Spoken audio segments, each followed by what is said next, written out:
কাল রাতে বাবা বিরিয়ানি নিয়ে এসেছিল, তো সেটাই খেয়েছি। আমি আর ভাত খাইনি। আর যেহেতু আমি ক্রিসপি চিলি বেবিকর্ন বানিয়েছিলাম, তো সেটা দিয়েই খেয়ে নিয়েছি। তো খাওয়া দাওয়া কমপ্লিট করে সেখানে আমি বাসনপত্র রেখে মানে ওই ঘর থেকে বেরিয়ে আমি আমার ঘরে গিয়ে ঘুমিয়ে পড়েছিলাম। আর সেগুলো সেভাবেই ছিল, যেহেতু বাবাই ঘরে ঘুমিয়েছিল, তো সেটা আর তখন পরিষ্কার করা হয়নি। তো সকালবেলা আমার ঘর থেকে আমি বাবার ঘরে এসে পড়েছি, আর বাবা কিন্তু চা বানিয়ে দিয়েছি, খেয়ে বেরিয়েও পড়েছে। এখন আমি বাবার ঘরের বিছানাটা গুছিয়ে নিচ্ছি, আর আমি কিন্তু বাসি বাসন বের করে ঘরটা মুছে নিয়েছি। গুড মর্নিং তোমাদের সবাইকে, কেমন আছো তোমরা? আশা করছি সবাই অনেক ভালো আছো, আমি অনেক ভালো আছি। তো আবারও চলে এসেছি নতুন একটি ভিডিও নিয়ে, আশা করছি তোমাদের অনেক ভালো লাগবে। যেই দিনগুলো বাবা একটু তাড়াতাড়ি বেরিয়ে পড়ে, তো তখন আমার কাজগুলো অনেকটা তাড়াতাড়ি হয়ে যায়, ঠিক যেমনটা আজকে বাবা একটু তাড়াতাড়ি বেরিয়ে পড়েছিল। আর কাল রাতে বাবা অনেকটা রাত করে এসেছে, তো বাবাও কালকে ভাত খায়নি আর আমিও ভাত খাইনি। বিরিয়ানি নিয়ে এসেছিলো অনেকগুলো, তো দুজন মিলে বিরিয়ানি খেয়ে নিয়েছিলাম। আর মা একটু ভাত খেয়েছিল, ব্যাস। তো আজকে বাসি ভাত আছে, ভাত সেরকম একটা রান্না না করলেও হবে। তো ভাবলাম চলো কাজগুলো করে নিই। আর আজকে আমি করব আমার এই মাঝখানে যে রুমটা ছিল, মানে যেটা ডাইনিং রুম, সেটা আজকে কালার করব। আমি প্রাইমার এক পাশটা করে রেখেছিলাম, কিন্তু আমি ভেবেছি যে মানে প্রাইমারের উপর দিয়েই কালার করব, যেহেতু আমার ফার্স্ট টাইম কালার করা হচ্ছে, তো আমি খুব একটা ওগুলোর ব্যাপারে আমার ধারণা ছিল না। তারপর আমি যেটা বুঝলাম যে প্রাইমার না করে ডাইরেক্টলি কালার করাটাই মনে হয় বেশি ভালো হতো, কারণ এতে খরচা আর ঝামেলা দুটোই মনে হয়েছে আমার বেশি। তো যাকে আমি আজকে কালার করব, আর সেটা কিন্তু আমি তোমাদেরকে দেখাবো, যেহেতু এটাই লাস্ট। আর অনেকটার মতো ছিল, আর আমি যেহেতু প্রথমবার করি, তো আমার অনেক বেশি খরচ হয়ে যায় রং আর কি। যারা একদমই প্রো তাদের হয়তো একটু কম লাগতো, তবে আমার অনেকটা বেশি লেগেছে। আর দামটা তো আমি বলেই দিয়েছি, 450 থেকে 500 টাকার মতো, এক একটা জায়গায় হয়তো বা এক এক রকম দাম। তো আজকে বললাম রান্নাবান্না সেরকম একটা ঝামেলা ছিল না, কালকে যেহেতু রাত্রে ভাত খাওয়া হয়নি, তো সেইগুলোই ছিল, যার জন্য সকাল সকাল রান্নাঘরটা পরিষ্কার করে নিচ্ছি, গ্যাসটা মুছে নিয়েছি, আর কৌটোগুলো মুছে নিচ্ছি। আমি কিন্তু এইগুলো সবসময় পরিষ্কার করে রাখি, আমার একদমই মানে নোংরা জিনিস পছন্দ না, তেল চিটচিটে হয়ে থাকে, তাই সবসময় সব কিছু পরিষ্কার করে গুছিয়ে রেখে দিই। তো চলো রান্নাঘরটা পরিষ্কার করে মুছে নেই। আর টেবিলটা মানে মোছার সঙ্গে সঙ্গে আমি টেবিল বলছি, যেহেতু আমার অভ্যাস হয়েছে, তো স্ল্যাবটা মোছার সঙ্গে সঙ্গে আমি কিন্তু হাতের সামনে যতটুকু পাই কৌটোগুলো আর টিনটা একটু পরিষ্কার করে মুছে রাখি। যেহেতু আজকে কালার করা হবে, তাই পুরো ঘর একটু চকচকে করে রাখবো। আর একদমই যদি চকচকে না হয় তাহলে কিন্তু ভালো লাগে না দেখতে। তবু আমার একটা ভুল হয়েছে, কিছু মানে ঝুল হয়েছিল আর কি, তো সেইগুলো ঝাড়া হয়নি। আমার অনেকটা টাইম লাগে এগুলো করতে। আর তোমরা জানো যে আমি সারাদিনের সমস্ত কাজ কমপ্লিট করে তারপর রাত্রে রং করি। আর এখন যেহেতু আমি একটু দুপুর টাইমেই রং করব, মানে ওই বিকাল টাইমে, আর যেহেতু আজকে একটু বৃষ্টি হয়েছিল বিকালের দিকে, তাই আমি ওই টাইমটাতেই রং করেছি। রান্নাবান্না ঝামেলা না থাকলে এই রং করা, তারপরে যা সমস্ত কাজ থাকে সেগুলো কিন্তু করা যায়। বাসন টাসন সমস্ত কিছু মেজে নিয়ে এসেছি। তোমরা অনেকদিন ধরে জানি বাসন মাজার ভিডিও মিস করছো, যেহেতু খুব তাড়াহুড়ো করে বাসন মাজছে, আর প্রচণ্ড অন্ধকার, তারপর কখনো হয়তো বৃষ্টি পড়ছে, তো তখন বাসন মাজি, তাই আমি আর ভিডিও করি না। যদি রোদ্রু উঠে তবেই দেখাতে ভালো লাগে। সকালবেলা উঠে তো বাসি বাসন বের করে নিয়েছিলাম, আর তখনই কিছুটা বাসন মেজেছি, তারপর খাওয়া দাওয়ার পর কিছু বাসন মেজেছিলাম। তো এখন সমস্ত বাসন একসঙ্গে বাসন রাখা যে র্যাকটা আছে সেখানে কিন্তু গুছিয়ে রাখছি। আর এটা অনেকটা নোংরা হয়েছিল, আমি সবসময় হাতের সামনে যতটুকু জিনিস ফাঁকা পাই মুছে কুছেই রাখি। তো এই দেখো আমার ঘর দুপাশে যে টিনগুলো আছে আমি এগুলোতে প্রাইমার করে রেখেছি, আর দুপাশের টিনগুলো ফাঁকাই রয়েছে। রান্নাঘর অবধি কালার করা ছিল, তবে এখানে আমি কালার করিনি। এখন অনেক দিন হয়ে গেল তোমরা রুম ট্যুর চাচ্ছ, তো রুম ট্যুর দেখো আমি এইভাবেই কিন্তু দিয়ে দিচ্ছি তোমাদেরকে, তোমরা কিন্তু এইভাবেই দেখে নিতে পারবে। আর তোমাদের যেহেতু বললামই যে আজকে একটু বিকেল টাইমে কালার করব, আর বাইরে অনেক বৃষ্টি হচ্ছিল, তো ভাবলাম চলো এখন এই কাজটা করে নেই। আর টেবিলের উপরে অনেক কিছু জিনিস ছিল, সেগুলো আমি সরিয়ে রাখছি, যেহেতু আমার অনেক মানে যেখানে সেখানে পড়ে যায় ছিটিয়ে ছিটিয়ে। তো আমি তোমাদেরকে দেখাচ্ছি কি করে এটাকে মিক্স করতে লাগে। একদমই সিম্পল, কিছুই না, জাস্ট ঢাকনাটা খুলে একটা কিছু লাঠির সাহায্যে ভালো মতো ঘোরাতে হবে। 10 থেকে 15 মিনিট ঘোরালেই কিন্তু খুব সুন্দর কালার চলে আসে। আর যদি একটু পাতলা লাগে তোমাদের, তাহলে তোমরা এখানে তারপিন তেল ইউজ করতে পারো, কিন্তু আমার মোটাটা মানে যতটা আছে রঙের মধ্যে থিকনেসটা আমার মনে হয় যে এটাই ঠিক আছে, তাই আমি কিন্তু আর এখানে কোনো রকম তেল ইউজ করিনি। আর এটা খোলাটা আমার একটু মানে অসুবিধা হয়, কারণ কি এটা অনেকটা টাইট করে লাগানো থাকে, আর তো মানে যদি আমরা কালার করার পর সামান্য কিছু বেঁচে যায় তবে কিন্তু আমাদেরকেও পুরো টাইট করে লাগিয়ে রাখতে হবে, নয়তো শুকিয়ে গেলে কিন্তু সেটা দিয়ে আর কালার করা যাবে না। তো আমি তোমাদের এখন দেখাবো যে দেখো এই কালারটা কি বাজে, মানে ফ্যাকাশে লাগছে, মনে হচ্ছে যেন ডিসকালার, কিন্তু উপরে কিন্তু এরকম তেলটা থাকে, আর ওটা যেহেতু অনেক দিন ধরে ওখানে এক জায়গায় থাকে তো আস্তে আস্তে নিচের দিকে ওই গাঢ়টা বসে যায় আর তেলটা উপরের দিকে উঠে যায়। তাই সেটাকে ভালো করে মিক্স করতে লাগবে, ওই যে বললাম 5 থেকে 10 মিনিট। 5 থেকে 10 মিনিট মিক্স করার পর এত সুন্দর কালারটা কিন্তু আসবে। আর যদি মিক্স না করে করা হয় তবে কিন্তু একদমই রং বসবে না আর ফ্যাকাশে কালারটা দেখাবে। তো আমার কিন্তু পুরো মিক্স করা কমপ্লিট। তো আমি এখন তোমাদেরকে করে দেখাচ্ছি একটুখানি, বেশিক্ষণ করে দেখাতে পারবো না যেহেতু আমি এখানে স্টান লাগাইনি আর হাতের অবস্থা খুব বাজে হয়ে যায়। মাকেই বলেছি একটুখানি ধরতে, আর জানোই মায়ের ধৈর্য কতটা, বাপরে অনেকটা ধৈর্য। একটুখানি করেই তারপরে ক্যামেরা অফ করে চলে যায়।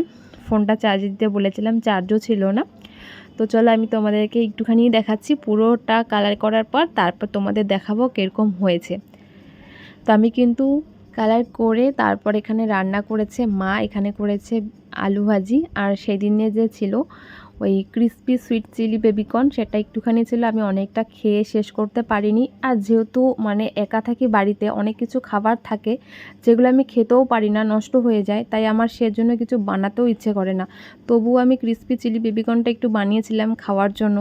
আমার তো ভালোই লেগেছিলো খেতে, কিন্তু মায়ের একদমই খেতে ভালো লাগেনি, যার জন্য অনেকটার মতো নষ্ট হয়ে যায়। তো আমি ভেবেছিলাম যে বুনু আসলে বানাবো, কিন্তু ও তো চলে গিয়েছে আর এগুলো এতদিন থাকবেও না, তাই আমি আমার জন্য একটুখানি বানিয়ে নিয়েছিলাম। তো এখানে দেখো আমি নিয়েছি মাছের ঝোল, আজকে মা রান্না করেছে কাতল মাছের ঝোল। অনেক দিন থেকেই মাংস খাচ্ছিলাম, তো মাছ খেতে ইচ্ছে করেছে বলে মা মাছ নিয়ে এসেছিলো। তো মা মাছ আর আলু ভাজি করেছে, মাছের ঝোল আর আলু ভাজা করেছিল, তো সেটা দিয়ে দুপুরে খাওয়াটা খেয়ে নিয়েছি। আর এখন আমি ওই যে যেটা ভুল করেছি, মানে রং করার এতটাই ধৈর্য ছিল না, অধৈর্য, যে আমি একটু ঝুল হয়েছিল ঘরে, তো সেটা আমি না ঝেড়েই কালারটা করে নিয়েছিলাম। আর ওই পাশটাতে প্রাইমার করেছি আগেই, সেখানে একটু মাকড়সার ঝুল ছিল, তো সেটা আমি ঝেড়ে নিয়েছিলাম। আর আমার এত বিরক্ত লাগছিল কালার করাতে, আর কালার করানোটা সত্যি খুব বিরক্ত করা ঝামেলা, পুরো ঘর ছিটিয়ে যায়, আমি ভালো মতো করতে পারি না। হ্যাঁ, ফিনিশিংটা সুন্দর আনতে পারি, তবে রং করার পর ঘরের অবস্থা, হাতের অবস্থা পুরোই শেষ হয়ে যায়। প্রত্যেকবার আমি যখন করি তখন কিন্তু একটা করে নাইটি চেঞ্জ করি, আর যেই নাইটিটা পরি সেটা কিন্তু একদম পুরো শেষ হয়ে যায়।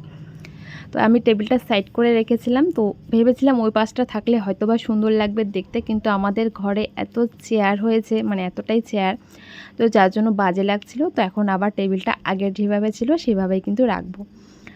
আর তোমরা বলেছিলে যে চেয়ারের মধ্যে ওগুলো কি, চেয়ারের এই অবস্থা কেন, আমি যেহেতু কালার করেছিলাম তো সেগুলোই পড়েছে, আর এগুলো একদমই নতুন চেয়ার।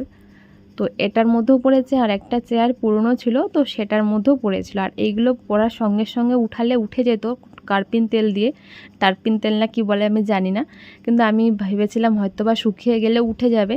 তো তারপর শুকিয়ে যাওয়ার পর আর উঠছিল না, কিছুতেই উঠছিল না, তো সেভাবেই আছে, যে মানে চেয়ারের মধ্যে বসলে লাগবে না জামা কাপড়ে, কিন্তু দেখতে একটু বাজে লাগছিল। পুরো ঘরে কালার করা এখনও বাকি, করতে পারলাম না, শুধু দুপাশটা করেছি। আর ভাবছি যে এই পাশটা তো প্রাইমার করাই আছে, আপাতত এই পাশটা এরকমই থাক, যদি বেঁচে যায় তবে করব, নয়তো এই পাশটা করা আছে, না করলেও চলবে। আর আমি কিন্তু আজকে টেবিল কভারটাও পাল্টে দিয়েছি, মানে পুরো ঘরটা পুরো চকচকে করে দেবো আজকে। আর ভাবলাম যে আজকে একটুখানি পর্দা লাগাই, আমি অনেক দিন আগেই পর্দা দুটো কাটিং করে রেখেছিলাম, একটা তো ওই ঘরে লাগানো হয়েছে, তবে এই ঘরটা এখনও বাকি আছে। ওই যে ভেবেছি কালার করব আগে, তারপরেই পর্দাটা লাগাবো, তবে এখনও কিন্তু আমার কাঠগুলো কালার করা বাকি আছে। একটা বড় একটা পর্দা দিয়ে তারপর সেটাকে কেটে আমি জানলার সাইজে করে নিয়েছি, তবে দেখে কিন্তু বোঝার উপায় নেই যে এটা দরজার পর্দা, একদম সেম টু সেম যেভাবেই ছিল সেটাই মাঝখানে কেটে শুধু একটু সেলাই করে রেখেছিলাম। তো দেখো আমি পর্দা লাগিয়ে নিয়েছি, আর পুরো যে লুকটাই পুরো চেঞ্জ হয়েছে। তো এখন টেবিলটাকে একটু ভালো করে ঘষে ঘষে মুছে নিয়েছি, আমি স্কচ ব্রাইট দিয়ে ভালো মতো ঘষেছি, আর এখন একটা শুকনো কাপড় দিয়ে ঘষে নিয়েছি। আর কেন জানি না, যবের থেকে এই ফুলের টপটাই টেবিলের মধ্যে রেখেছি, তবে থেকে এই ফুলের টপটা অন্য কোথাও রাখতে ইচ্ছে করে না। আমি কিন্তু এখানে রাখার জন্য একদমই কিনিনি, তবে এখন দেখছি এখানে রাখলেই বেশি ভালো লাগছে। তো দেখো ঘরের মধ্যে কত চেয়ার টেবিল টুল, এগুলো সব কিছু আজকে পরিষ্কার করব, আর যেটা যেখানে রাখা সেটা সেখানেই রাখবো। এতদিন পর ঘরটা কালার করা কমপ্লিট হয়েছে, ওই যে বললাম এখনও ভালো মতো কমপ্লিট হয়নি, দেখা যাক কবে করতে পারি। আর মনে হয় না যে আজকে হবে, কারণ আজকে আমি অনেকটা তাড়াতাড়ি এই কাজগুলো করে নিয়েছি। প্রত্যেক দিন আমি সন্ধ্যাবেলার সময় করি, বিকেল করতে করতে অনেকটা রাত হয়ে যায়, তখন ভালো আসে না কোয়ালিটি। তাই ভাবলাম চলো আজকে করি। তো আজকে পুরো ঘরটা আমি গুছিয়ে রাখবো। দেখো জানলা খোলা ছিল, হাঁটি হাঁটি পা পা করে কিন্তু আমাদের বিল্লি চলে আসলো। আর বাইরে এখন প্রচণ্ড গরম, মানে হঠাৎ করে বৃষ্টির পর রৌদ্র উঠলো আর তারপর হাঁপাতে হাঁপাতে ঘরের মধ্যে ঢুকে পড়লো। মানে জানলা খোলা থাকলেই তো ওপাশ দিয়ে ঢুকে পড়ে।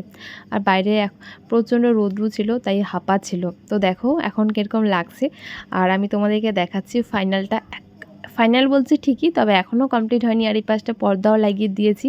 তোমরা রুম টু দেখতে চেয়েছিলে, তো এটা মাঝখানে রুমটা, ওপাশে বেডরুম আর এপাশে কিচেন রুম, মাঝখানেটা কিন্তু ডাইনিং রুম। তো আমি এবার পর্দা দিয়ে তোমাদেরকে দেখাবো। কাঠগুলো যেহেতু কালার করা হয়নি তাই খুব বাজে লাগছিল, তবে পর্দা দেওয়ার পর বাজে লাগছে না।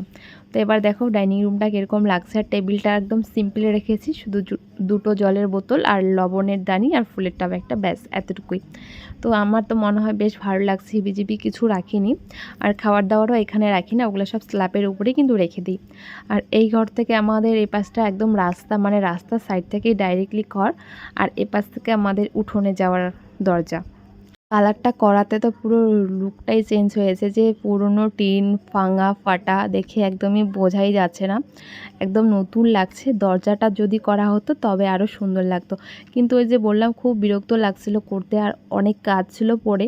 তো কাজগুলো করতে হবে, আবার রঙও করতে হবে, সব দিক সামলাতে হবে। তাই ভাবলাম এখন আপাতত অতটুকুই থাক, পরে আবার বাকিটুকু করা যাবে। তো চলো এখন আমি ঘরটা ভালো মতো ঝাড় দিয়ে নিই, তারপর যা কাজ আছে সেগুলো করব।